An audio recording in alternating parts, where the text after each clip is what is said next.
ఆహ్వానాన్ని స్వీకరించి suppose Christmas వేడుకలకు ఇచ్చేసిన పెద్దలు గౌరవనీయులు రెవరెండ్ డాక్టర్ సామ్యూల్ గారికి, సాల్మన్ గారికి సారీ అన్న, అదేవిధంగా మత పెద్దలకి, తాడిపత్రి ప్రాంతానికి చెందిన పాస్టర్ల గారికి, అదేవిధంగా గత 40 సంవత్సరాల నుంచి మా కుటుంబానికి తోడుగా ఉన్న ప్రతి ఒక్క క్రైస్తవ సోదరి సోదరులకి అందరికీ నా నమస్కారాలు.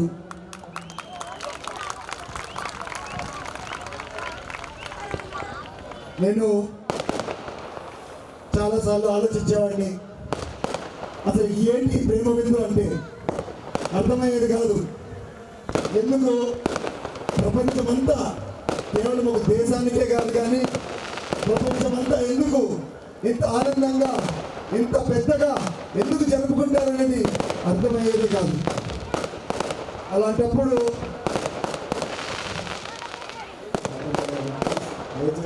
అక్కడ ఆపండి. అలాంటప్పుడు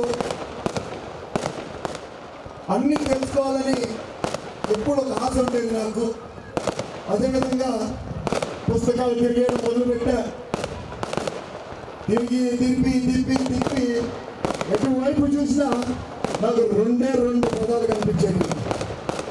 ఒకటి ప్రేమ, మరి ఇంకొకటి క్షమించు. ప్రేమ క్షమించు, ప్రేమ క్షమించు, ప్రేమ క్షమించు, ప్రేమ క్షమించు. మరి ఏంటి ప్రేమ? ఎందుకు ఇంత ప్రేమ? ఎందుకు ఎప్పుడు క్షమించమనేవాడని చెప్పి ఆలోచనలో పడితే నాకు మన యేసయ్య చెప్పిన ఎన్నో వాక్యాలు చదివిన అందులో అతి ఇష్టమైన 2 వాక్యాలు ఏంటంటే, మొదటిది love one and all, love one and all, at the same time forgive those who sin against you. ఇది ఎందుకో నాకు అర్థమే కాదు కానీ మొదటిసారి చెప్పినప్పుడే చదివినప్పుడే నాకు అది మైండ్లో ఫిక్స్ అయిపోయింది.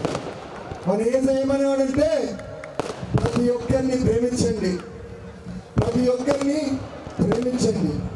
అదేవిధంగా ఎవరైతే మీకు కష్టం కలిగించారో, ఎవరైతే మీకు బాధలు కలిగించారో, ఎవరైతే మీకు పాపం కల్పించారో వాళ్ళని వెంటనే క్షమించమని చెప్పేవాడు. అదేవిధంగా ఇంకొక ఇష్టమైన వాక్యం ఏంటంటే యేసయ్య నాకు, నేను ఈ ప్రపంచంలోకి వచ్చిండేది మనుషుని శిక్షించడానికి కాదు. నేను ప్రపంచంలోకి వచ్చిండేది మనుషుని శిక్షించడానికి కాదు, కానీ నేను వచ్చిండేది ప్రతి మనిషికి ఒక మతం లేక ఒక మార్గంకి చెందిన వాళ్ళు కాక ప్రతి ఒక్కరిని ఒక మంచి దారి చూపించడానికి ఈ ప్రపంచం పైకి వచ్చానని చెప్పాడు. మరి ఇంతటి ప్రేమని పంచేవారిని, వారి పుట్టినరోజుని మనం ఇంత పెద్ద ఎత్తున జరుపుకోకపోతే ఇంక ఎవరి పుట్టినరోజు జరుపుకుంటాము? అదేవిధంగా ఆ రోజు మనము పెట్టిన విందుని ప్రేమ విందు అనగా ఇంకేమంటామయ్యా? అదేవిధంగా నేను ఎక్కువసేపు మాట్లాడదలుచుకోవట్లేదు, ఎందుకంటే ఇప్పటికే చాలా లేట్ అయింది, చాలా మందికి ఆకలిస్తానట్టుంది. నేను రాజకీయంగా కూడా కొంచెం మాట్లాడదామని వచ్చాను, కానీ మీ అందరినీ చూశాక రాజకీయం అనిపించింది. అందుకే రాజకీయం పక్కన పెట్టేస్తున్నాను. నేను ఒకటే అడుగుతాను మీ అందరికీ, గుర్తు పెట్టుకోండి, మనకి ఎవరు మేలు చేస్తారో, మనకి ఎవరు బాగు చేస్తారో వాళ్ళని ఎంచుకుందాం. మనం ఊరికే ఎవరిని పట్టే వాళ్ళు ఎన్నికలు వస్తున్నాయని మన ముందుకు వస్తారు, మీకు అది చేస్తాం, మీకు ఇది చేస్తాం, వద్దు, మోసపోతుంది అట్లాంటి విషయాలు నమ్మి ఒకటే ఆలోచించండి. ఇప్పటిదాకా మీకు ఎవరు బాగు చేశారు, ఎవరు మీకు సహాయపడ్డారు, ఏ విధంగా మనకి ఎప్పుడు ఉన్నారు, ఏ విధంగా మనకి సర్వీస్ అందించారో వాళ్ళని ఎంచుకుందాం. సో దయచేసి గుర్తుపెట్టుకోండి. అదేవిధంగా ఈ మధ్యకాలంలో కాదు, గత ప్రభుత్వంలో మనం ఎప్పుడైతే తండ్రి గారు పెద్దలు కేసీ ప్రభాకర్ రెడ్డి గారు ఎమ్మెల్యేగా ఉన్నాడో చాలాసార్లు మన మత పెద్దలు మన దగ్గరికి వచ్చి ఒక చిన్న కోరిక కోరడం జరిగింది ఆ బరియల్ గ్రౌండ్ గురించి. ఆ కాలంలోనే దాన్ని శాంక్షన్ చేశాము. కానీ కొంతమంది దానికి అడ్డుపడి అది రానివ్వకుండా చేశారు. నేను అనేది ఏంటంటే ఖచ్చితంగా ఈసారి ఎన్నికల తర్వాత దానిపైన దృష్టి పెడతాను. ఖచ్చితంగా మన సైడ్ నుంచి అది అమలు పరుస్తానని నేను అనుకుంటున్నాను. కానీ అంతకుముందు మీకు ఇంకోటి చెప్పాలనుకుంటున్నాను. ఇదేం మొదటిసారి కాదు మనము ముందుకు వచ్చిండేది. మీ అందరికీ తెలిసే ఉంటుంది,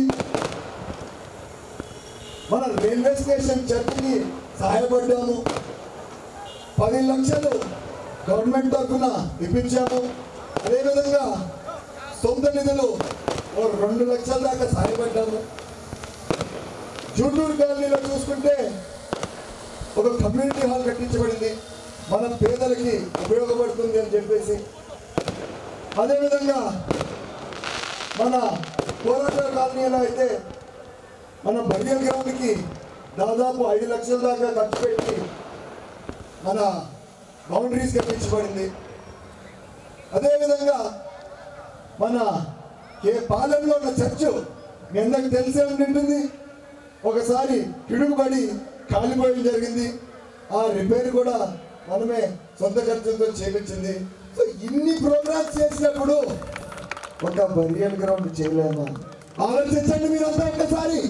సో ఖచ్చితంగా ఈసారి అది నెరవేరుస్తాను. రైట్, సంతోషం. మీరందరూ ఇక్కడికి వచ్చారని చెప్పి ఎందుకు ఏర్పాటు చేసింది. దయచేసి అందరూ భోంచేసే వెళ్ళాలి ఇక్కడి నుంచి. Thank you so much. ఒక్కసారి గట్టిగా మీరందరూ ఆమెన్ అనాలా? ఆమెన్.